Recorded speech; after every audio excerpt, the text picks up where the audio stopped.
நாடகம் போட்டான் ஓடி கேடி சம்மதம் கேட்டான்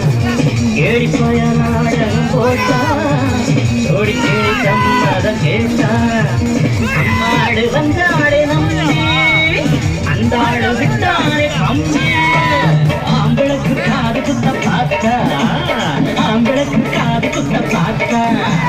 நாடறிஞ்ச போக்கிரிதான் ஆனறிஞ்ச அம்மாடு ஒத்திக்கிட்ட வெட்டிக்கிட்ட உனக்கெல்லாம் சும்மாரு அட்டுக்கோட்ட அம்மாடு ஆசு விட்டான் அம்மாடு கண்ணால சிரிச்சா